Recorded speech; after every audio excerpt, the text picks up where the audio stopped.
Good morning, Paul. Good morning, Ajahn. So today is Sunday, the 16th of May. Thank you for offering some more Dhamma reflections. So today's first question is a question someone sent regarding the relationship between Kamma and Anatta, non-self. More precisely, the question was about how we create Kamma. Does it always feed a sense of self, or is it possible to create good Kamma which doesn't feed a sense of self? Well, a sense of self is created through thoughts. And thoughts are karma. So it's like the idea of enlightenment, of being free of karma, means that you no longer identify with the five khandhas, the changing conditions of the sensory experience that you identify with. And the conditions, you still experience the conditions, but your relationship to them is one of understanding, wisdom, rather than of personal identity. So it's a very important question, actually, because the law of karma is about sankharas, about conditions, about phenomena. Phenomena, or in Pali we say sankharas, conditions, the born, the created, the formed. All these words are about conditions that their very nature is change.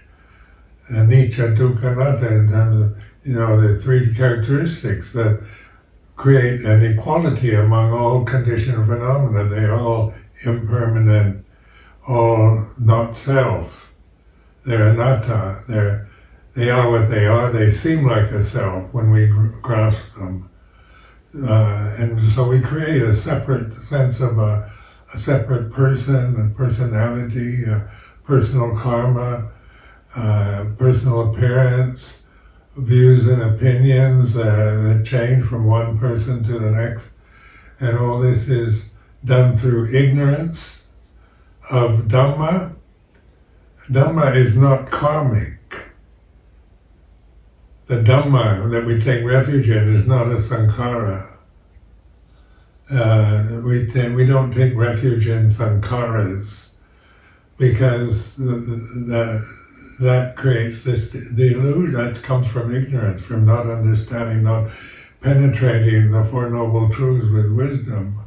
We create this sense of separation and self, which is all about karma, about me and mine, what I do, what I say, what I think, what I see, hear, smell, taste, touch, and that creates this sense of sakya ditti, a separate person, the separateness. Sankharas, by attaching to them out of ignorance, we create this alienation from Dhamma. We're no longer knowing the reality of this moment, but we're caught in the illusion of time, of personality, of views and opinions, of cultural conditioning, of our own thought patterns, habit patterns, of thinking and believing and creating views and opinions that come from our own confused mind. So clinging to conditioned phenomena is always very confusing. As long as we, cling to it, then we suffer, and that's the First Noble Truth.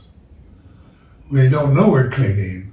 That's the point. The awakening message of the Buddha was to wake up to the clinging and suffering, to unsatisfactoriness, to impermanence. Because it's done out of habit, not out of wisdom, not out of understanding. So when we talk about Buddha or awakening, the awakened one, it's not a person anymore. Buddha is not a person. It's not a separate form that has a personality. You know, when we take refuge in Buddha, we're not taking refuge in the memories of the sage Gautama the Buddha. We're taking refuge in the here and now, the reality of awareness. And it's with awareness that we can actually recognize the suffering, the causes of suffering. That's part of the First Noble Truth, the causes of suffering, to understand them. To understand the causes, you have to really accept that the present moment is like this, whatever its quality, whatever its feeling might be in the present moment, it is the way it is. So when we talk about karma, that's cause and effect. That's, everything that is born must die. Everything that begins has an end. Anything that's created has a death. And this is just the karmic conditions that we identify with. So if we don't have a self, maybe the self isn't what we think it is or what we believe it is. That's all illusion. And by investigating the desires that arise in consciousness, then we begin to see how we create, out of fear, out of desire, out of hope and expectation, wanting things we don't have, not wanting things to be the way they are, wanting to keep something, a condition forever, for example, wanting to live forever is a desire, because that's based on ignorance, because what you identify with cannot live forever. Maybe with modern medicine and modern science and so forth, we can extend the lifespan of individual human beings, but that doesn't really solve the problem, because the ultimate reality is that what is born must die. Its time span can be variable.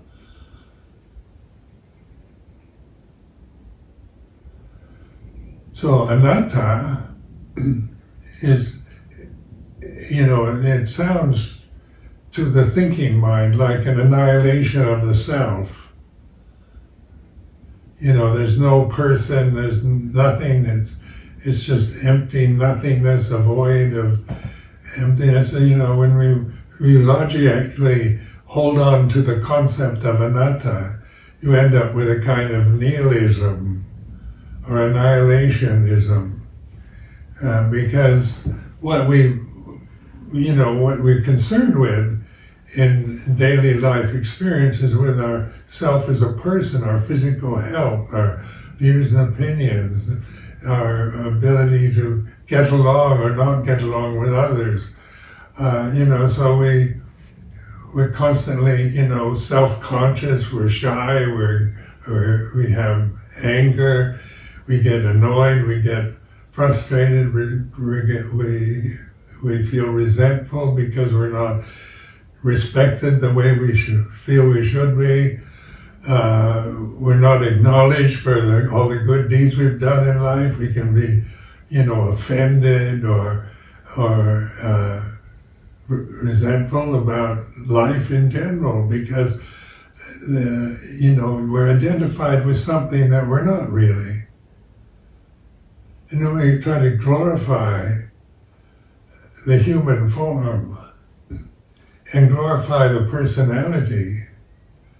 That we do through creating illusions about people, about heroes, about sages, about messiahs, and so forth. We create out of thoughts. These are thoughts that are karmic conditions. They arise and cease. Try to hold on to a thought for any length. Just the pronoun I. It's gone vanishes in a millisecond. As soon as you think it is gone. And yet, or me. What about me? Ajahn Sumedho, do you respect my views? Do you respect my life? Me as an Ajahn, as a Buddhist monk? What about me? And even though I emphasize, because somehow the pronoun me is somehow very powerful sense of separateness. Because you're over there, Ajahn and so on, but I'm here. It's me sitting here talking like this. And so, but when you observe this sense of me, it's a habit pattern you've developed from childhood. And so when you learn language, when you're conditioned to believe you're a separate individual with needs and desires and should be respected and should be appreciated because you're about individual human rights and all that, because these are very important to me to feel secure and safe in the country I'm living in, or in the society that I identify with, or the type of Buddhism that I've trained in, to feel me as somehow something within another group is all based on separation, definition, ignorance. So with anatta, rather than being annihilation, it leads to fulfillment, to perfection, to Dhamma. It's not a something to grasp as a kind of doctrine, Buddhist doctrine that you believe in. You don't believe in anatta. Some Buddhists I know talk about, they absolutely believe that there's no self. And, I understand what they're saying, because the Buddha said there's no self, so they believe that. But belief is also a condition. We're grasping teachings from scriptures, from teachers. No matter how wise those teachers might be or those scriptures might be in their manifestations, they're still all teachers, all scriptures are sankharas. So when you see when you recognize or realize, it's the realization of suffering by grasping. Even the best belief will somehow let you down in the end, because it doesn't get to the source. Like the scriptures, the suttas of the Theravada Pali tradition, they're pointing at reality. They're not claiming to be reality itself. Because words, scriptures, things written down have to depend on sankhara, on language, on writing, on concepts, to be able to express. You can't express anatta and describe it with words. You can't find yourself as a sankhara when you're mindful. When you're not mindful, you operate from the basic position: I am this body, I am this personality, I am a Buddhist, I am a man. With your national identity, racial identity, gender identity are all conditions that you grasp that you may not recognize are the cause of your suffering. This blind grasping. Sankharas themselves are what they are, their nature, whether they're good or bad, evil or saintly,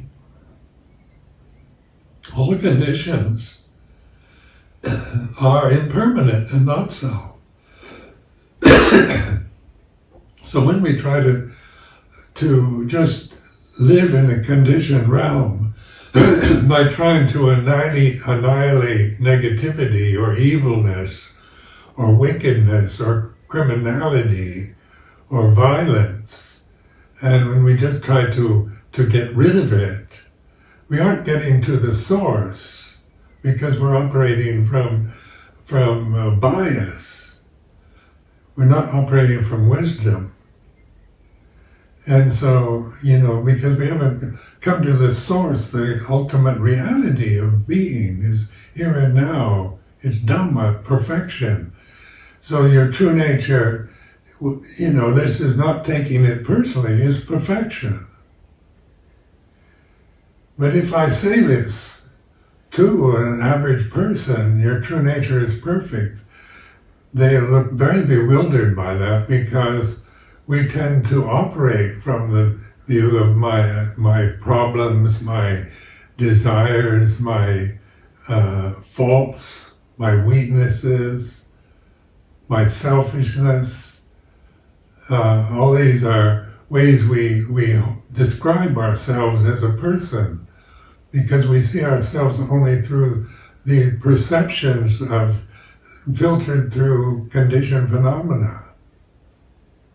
So this investigation is to explore conditioned phenomena.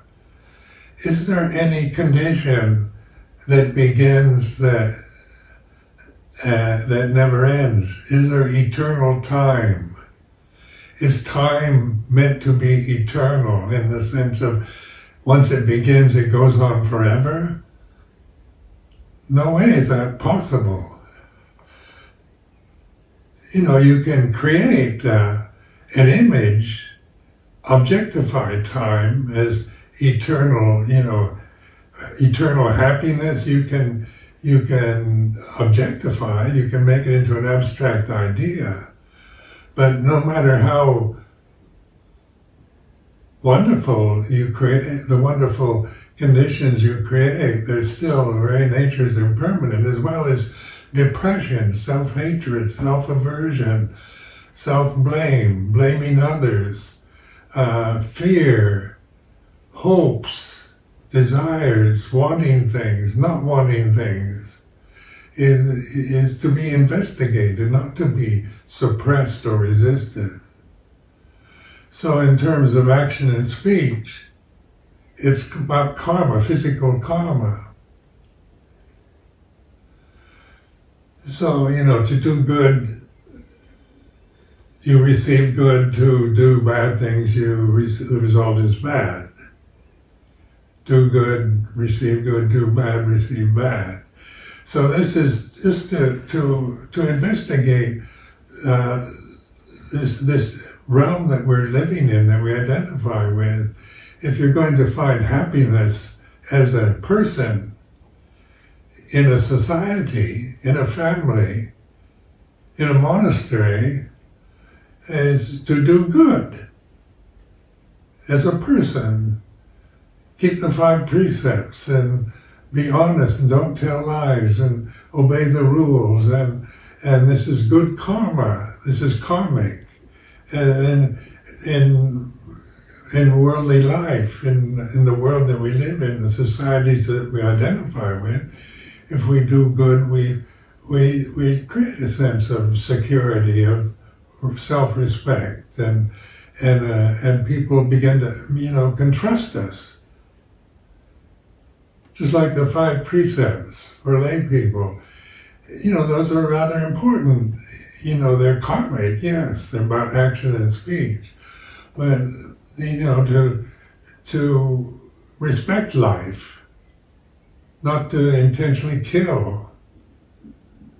And that creates a kinder, more respectful individual person. And then to not tell lies. If you're a liar, nobody trusts you. So it's the present political situation that you read about in the news, that everybody's lying, and so who do you trust? Because there's no sense of moral integrity. It's all political power struggling and views and opinions and right against left and it's views about religion, about Jews, about Israelis, about Palestinians, about Sunni and Shia Muslims, about Catholics and Protestants, about Mahayana Buddhists and Theravada Buddhists.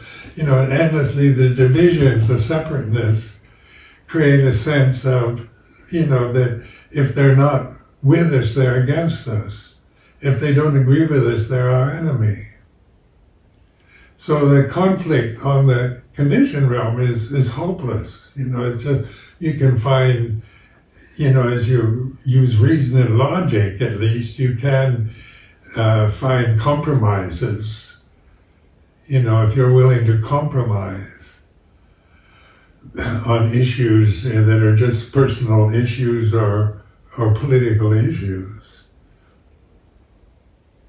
But just like sexual integrity, being honest about sexuality, so that if you're monogamous in a monogamous marriage and you're unfaithful, and that creates disappointment or anger in the person that feels you've lied to them, you've cheated on them, and that sense of being cheated on and lied to and misled and deceived fills the individual with anger and resentment. So on the level of action and speech, right speech, they talk about freedom of speech now. We have a right to and freedom to say anything that comes into our mind. And so people say terrible things. And then you become bound by political correctness where you're not supposed to talk like that.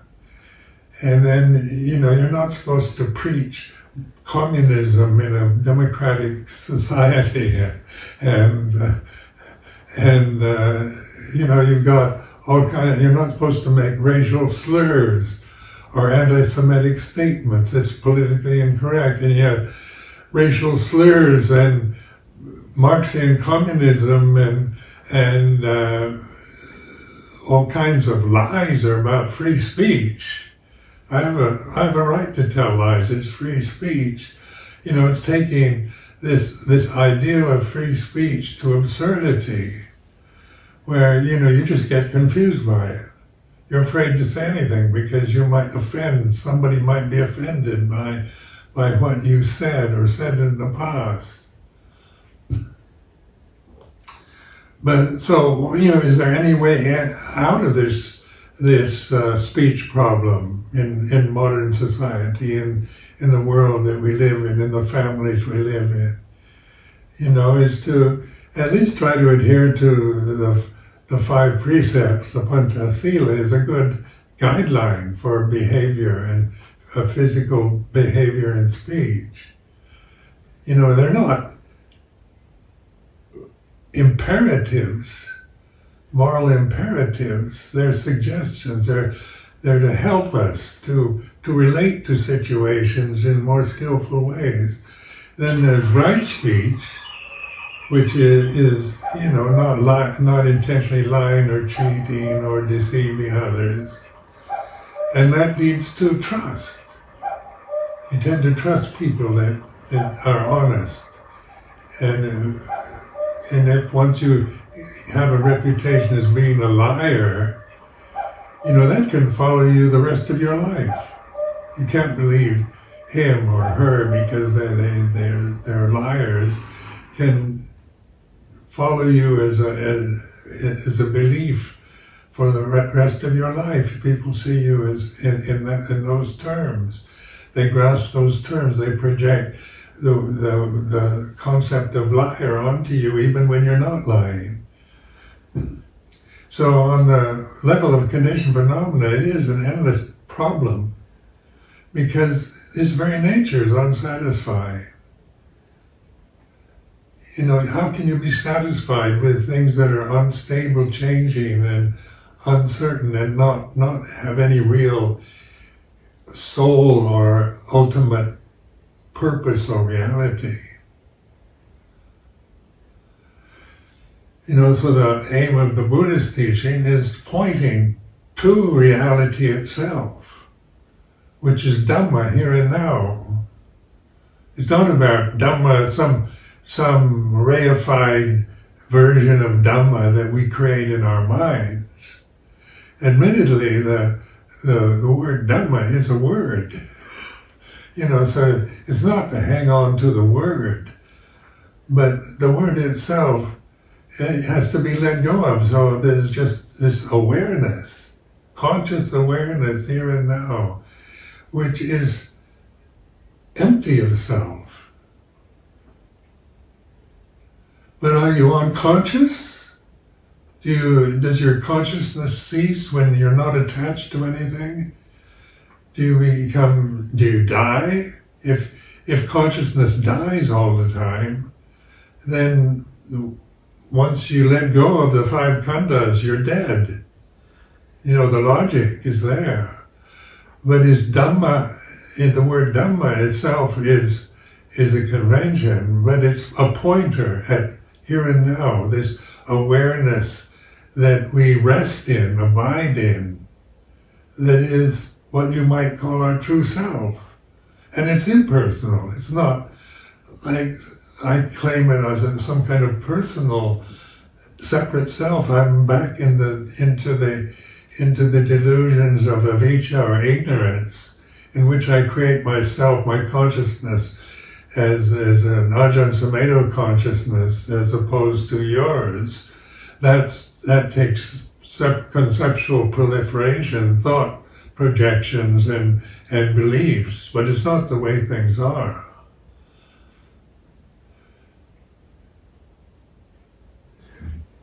That brings me to another question that's related, where someone was pointing to this perception from talking about consciousness as impersonal, and it seems sometimes we're trying to dissolve ourselves into some sort of larger impersonal consciousness. That's exactly what we're doing. And that's liberation. Impersonal consciousness is freedom. It's perfection, where the personal consciousness, the ego, the sakkaditthi, the separate self, is just fraught with fear and anxiety and resentment. And as long as the ego, as long as you believe in your ego as yourself, you're going to suffer in your life. You can't help it. You're attached to something totally unsatisfying and unsatisfactory and untrue. So the disillusion of self, separate self, is peace. You can call it peace or freedom, liberation. And what's left when there's no separate self?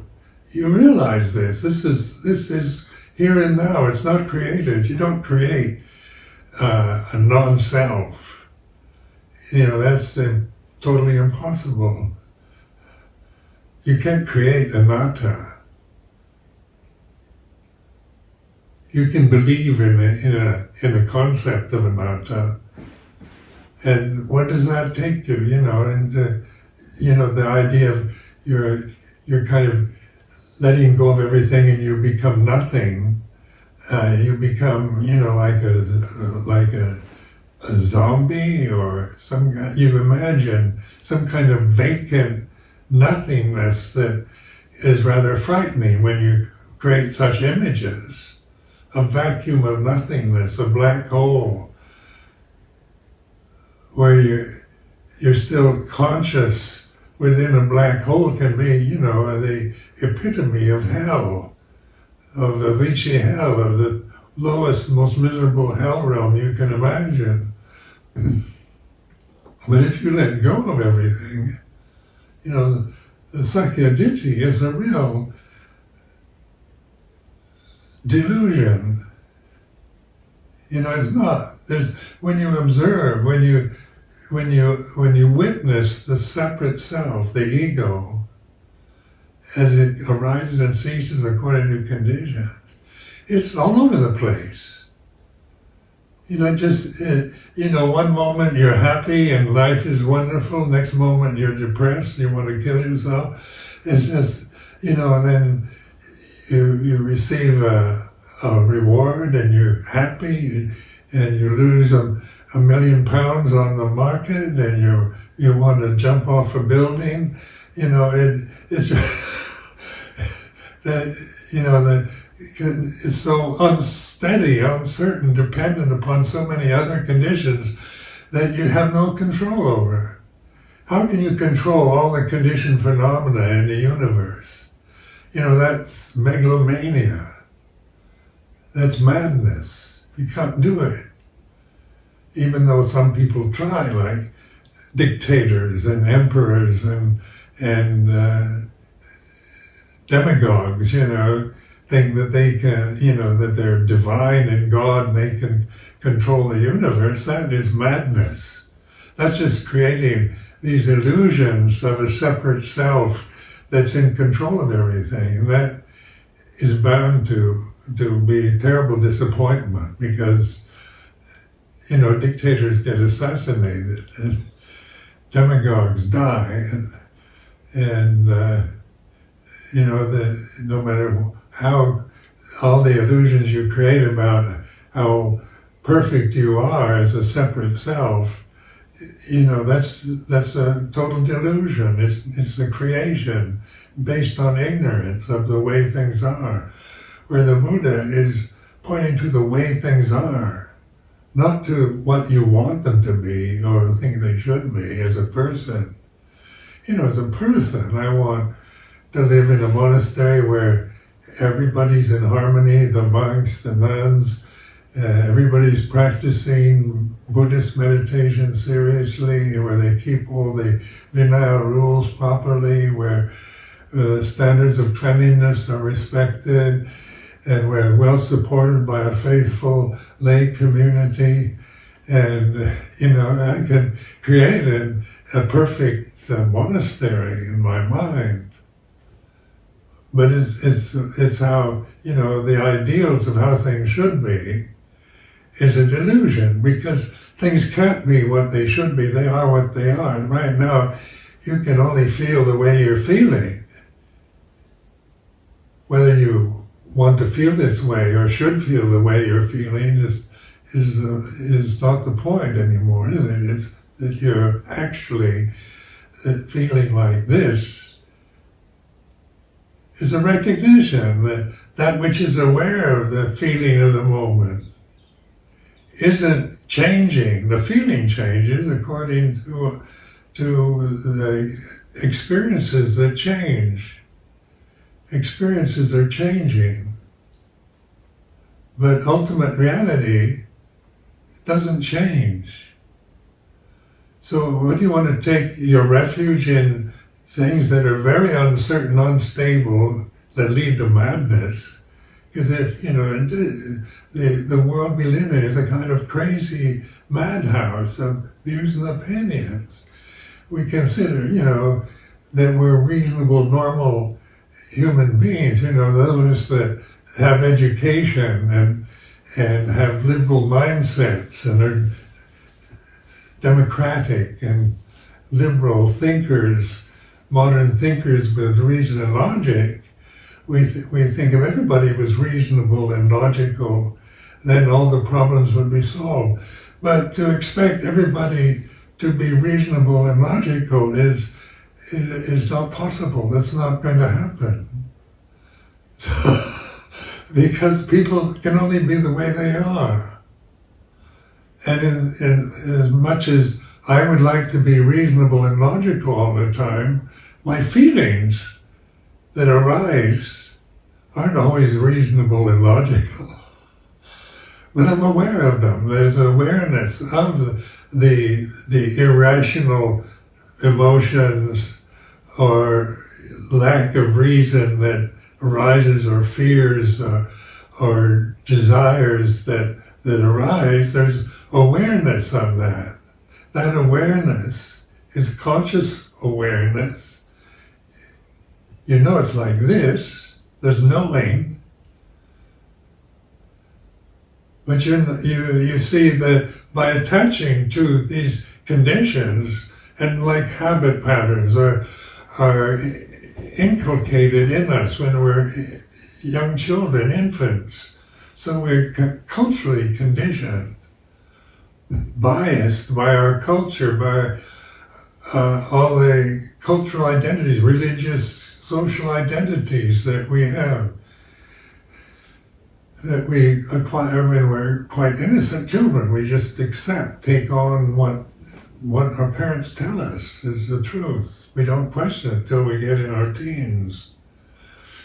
Then, then we believe in what we're told, what's right and what's wrong, what's good and bad. We don't question that. But as you grow up and you develop and you get educated, you become educated to a certain degree where you start using reason and logic. Then you start questioning a lot of things that you were told were reality when you were an innocent child. So very devout Christians can become atheists as they get older, because the religious conditioning is a belief system. You have to believe in the religious doctrines that you're supplied with when you're a child. And some people never question them. They just take that as for granted as ultimate reality. But the Buddha said, investigate belief. What is a belief? What is reality, and what is the difference between belief and reality? What is real right now for all of us is that we're conscious, we're aware. And you can't grasp consciousness. Try to find it. Try to see if it's something you can grasp hold of and identify with words. But it's here and now, and that's what you are. We're all experiencing consciousness, which is not conditioned. Consciousness that we identify with out of ignorance is the sensory, through the senses, and they're in the body. So you have, eyes, ears, nose, tongue, body. You have a mind that thinks. So we can think, we can remember, we can project into the future, we create the illusion of time as our reality, of space as our reality. We operate in this space as separate entities. Because space gives this illusion of separateness. So my senses, like observing, looking at you, Ajahn, Asoko, I can, in space, you're separate from me, from my space here, from me, this physical form sitting on this seat is separate from you. So this is the reality we tend to believe in, is the sensory conscious experience that we have within these sensory forms. Sensitive forms. But as we begin to be mindful, satipanya, with wisdom, that which doesn't have a form, can observe form, can witness the reality of a form arising, abiding and ceasing. So we, as long as where our identity is dependent on grasping forms, then, we grasp youth, we grasp middle age, we grasp old age as very personal. We grasp our appearance, whether we look like a man or a woman, whether we're white or black. We grasp all these identities because this is the consciousness that we only know as our reality, is what we see, hear, smell, taste, touch, think, and feel. But underlying all these senses, these senses would have no ability to operate if there was no consciousness. If there was no consciousness, there'd be no space. If there was no space, there wouldn't be any forms. So consciousness is our refuge, is what we are, but it's not personal. It's not the body, the body's in consciousness, but consciousness doesn't depend and come and go according to the senses that diminish with age. Old age, your sensory experiences are getting weaker, and they're packing up. They're getting ready to die. So you can't see as well as you did when you were 20. You can't hear as well as you did when you were 25. You think more slowly. Your memory's not as quick and your mind's not as fast as it was when you were younger. But you're aware of this. If you take that personally, old age sucks, it's really bad experience. Because, I can't see as well. I have to wear glasses all the time. I have to read with a magnifying glass. My hearing depends on mechanical hearing aids that depend on batteries. And, I used to have perfect hearing, perfect vision. And when I was young, and in old age, I'm complaining, whinging about the natural deterioration of a human form. This is what it's supposed to do. But that which doesn't deteriorate is mindfulness. It observes the change, Changing vision is like this. If I don't want it to be like this. I hate my life. Life has no meaning unless I have 20/20 vision until I drop dead at 100. That's wishful thinking. But let's face it, we're all going to experience the aging process. And the only thing you can say is it is like this. And so you don't create suffering. You don't suffer from old age. And old age has its perks, it isn't all, if I complain about vision and hearing loss and weakness, physical weakness and getting tired very quickly, then I'm whinging about not wanting things to be this way. That's suffering. I'm creating that with my whinging habit patterns of complaining. But if I stop that, and accept the way it is, doesn't mean I like it, but it's not personal anymore. Somehow you're allowing the body to grow old as it's destined to be. You're not identifying with it or getting angry with it or hating it because it doesn't live up to your perceptions of youth and beauty. Then, then you're bound to be a miserable old man or old woman if you don't learn how to wisely reflect on the way things are.